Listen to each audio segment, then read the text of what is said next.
Is Facebook constantly logging you out? Let's fix those annoying session expired errors. Does this happen on own device or all? Let me know in the comments below.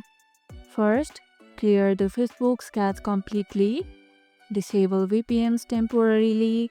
Facebook often mistakes them for hacking attempts. For mobile fix, go to settings, then tap on passwords and accounts, then remove saved Facebook logins.